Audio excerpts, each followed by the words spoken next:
Hi, this is Louise Jameson. I played Leela back in the day. January the 1st, 1977 was my first episode with Tom Baker as the Doctor. And I'm watching Dr. Freedom.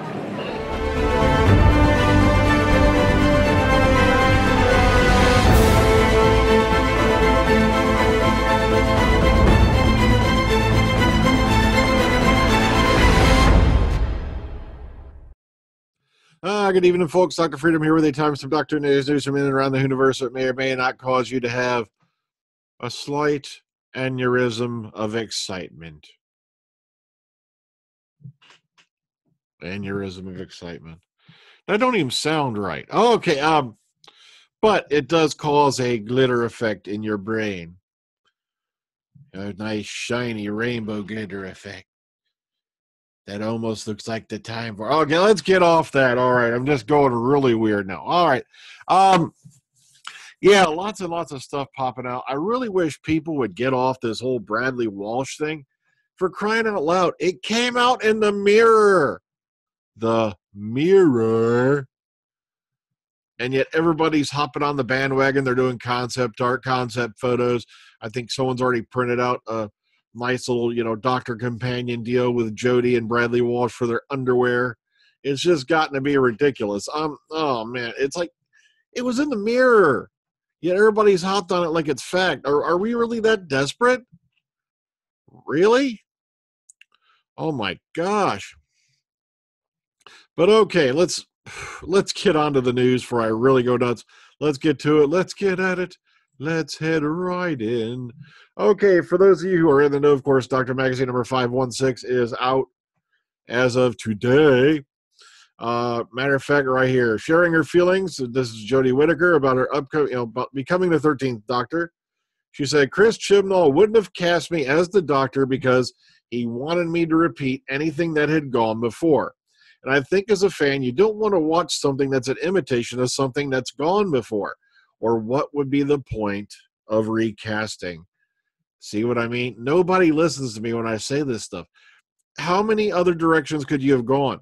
When the rumors hit about Chris Marshall, people were bitching about Chris Marshall. Oh, it's going to be this. Oh, it's going to be that. Like they're Nostradamus and have some access to some mystical crystal ball they've yanked out of their ass that shows them the future. And I'm just going like, the show is going to be canceled because they have hired a woman. Here's my other favorite one. There's going to be a peak in the ratings the first couple of weeks, but after the curiosity wears off, it's going to plummet and the show's going to get canned. Oh, bite me. Seriously, I am getting so sick of this stuff. The show has been on and off for 54 years. It just amazes me. Okay, all right. Okay, Jodie Whittaker says the new Doctor's body happens to be female. Keep that in mind. Okay.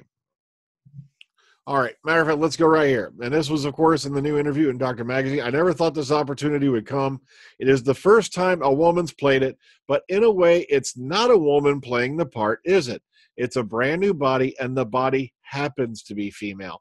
It's not about redefining it away from anything that's gone before, but this is a brand new journey for me and everyone. And then she goes on a little bit after that. But you see what I mean? She's not taking this as, the Doctor's a woman now. You will accept it, or that is it.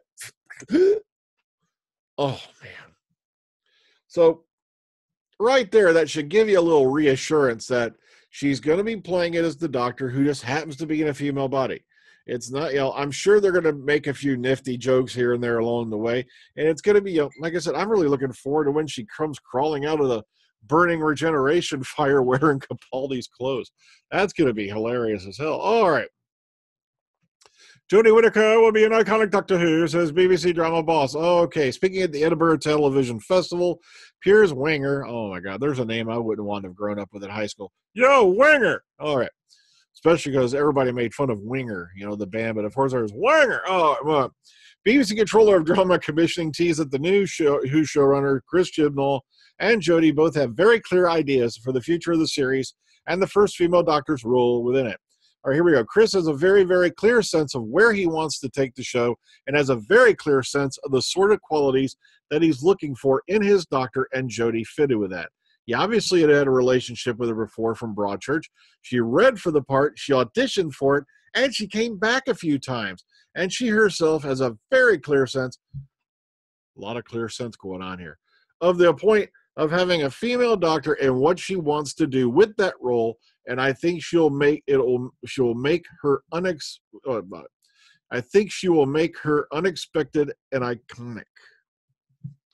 So once again, these are not amateurs, okay? As I keep reminding people, when Moffat walked into this, he was head writer on many other series. He was never an executive producer or anything like that before. Somebody goes, oh, yeah, he was. No, he wasn't. Doctor Who was his first turn at the till or at the jib or whatever you want to call it as showrunner. And so you've got a guy coming in now who's ran a show. He knows what he wants to do with it, and he knows what direction he wants to head. And so I don't know why everybody's in this panic mode. It's not like he's wearing Hawaiian shirts. Oh, all right. Peter Capaldi on his last day of filming of Doctor Who, quote unquote, tomorrow I will be a nobody. And this came out of Doctor Magazine as well, because there's this lovely selection someone had put up where Nick Briggs was talking about Peter's last day on the set. And that's what this covers today. He goes, Peter is a very level-headed sort of chap. He was lots of fun all day, saying things like, and tomorrow I'll just be nobody again. And he spoke to many fans, I lost my train of thought. You know, it happens every now and then. It derails off into the twilight zone. And next thing you know, you're eating your food through a straw, and then you're pooping in a bag. And all right, hang on. Okay, so he spoke for many fans. Nick Briggs said when he said this to Capaldi, that would never happen. Not once you've been the doctor. You're the doctor forever. And by the end of the day, even the doctor himself would have been overwhelmed with emotion. He goes, quote, it was only after the final take on the final shot when all of us just went onto the set, crowded around Peter, and that he had finally showed his emotions. And he thanked us all. And there was a slight, they screwed this up right here. There was a slight thing in his voice. I can't remember what it was, but they completely skipped over the word, which he steadfastly bore down on and eliminated. And we had a huge hug. So very emotional last day for Peter, but he didn't show it. Everybody else around him's falling apart, and he's being the stoic professional, right up to the end there. All right, Russell T Davies given a Lifetime Achievement Award. That's right. Former Doctor Who showrunner Russell T Davies has been awarded a Lifetime Achievement Award at the Edinburgh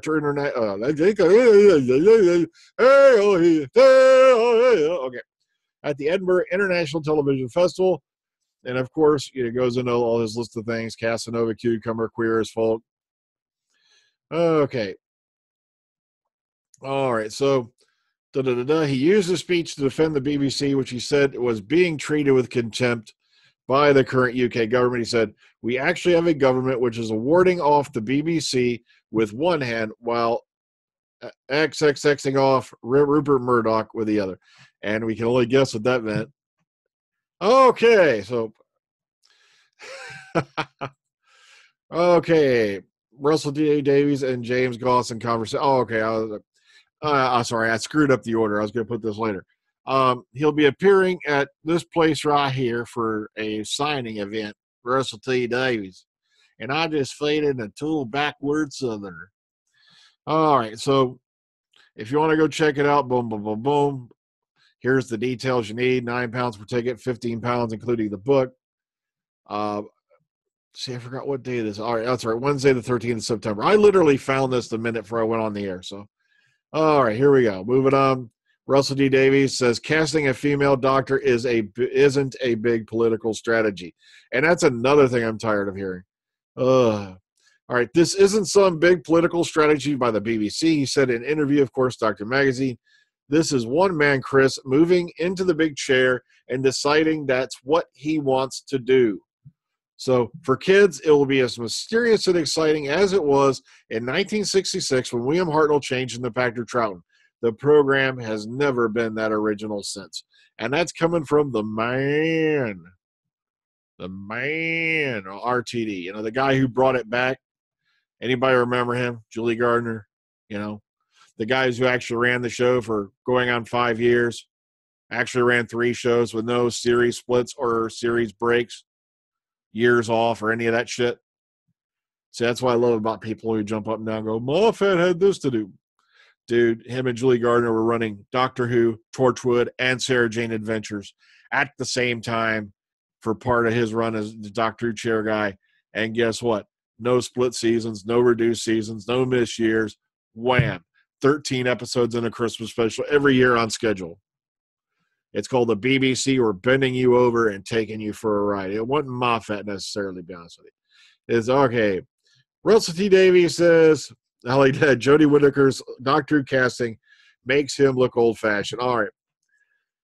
He goes, I simply didn't think of it. He explained in an interview, blah, blah, blah, Doctor Magazine. We did a very, very good job in 2005, but it was a different world back then. What Chris Chibnall is brilliantly doing is making me and Steve Moffat look old-fashioned. We look like the past. And that's exactly what we are. We are the past. And you see, that's a very important thing. One of the things, matter of fact, I got my easel today for my whiteboard. And the only reason I bought a whiteboard, I'm not stealing the B for it, is just I'm doing a presentation at Time Lord Expo. And one of the big things I'm going to say, the only reason this show has survived 54 years is risk and change. And if you don't take any risks, you stagnate. And I hate to say it, but towards the end of the Moffat era, despite the fact that the episodes were really brilliant, you can tell that you're plateauing kind of bit there. Viewing figures across viewing figures on the TV were of course dropping a little, but the thing was that was mainly due to online viewing. But at the same time, you were plateaued, and if you plateau and you don't start going in a new direction, eventually you're going to hit the cliff, and off you go, going down faster than a hooker on the $5 blowjob night. But okay.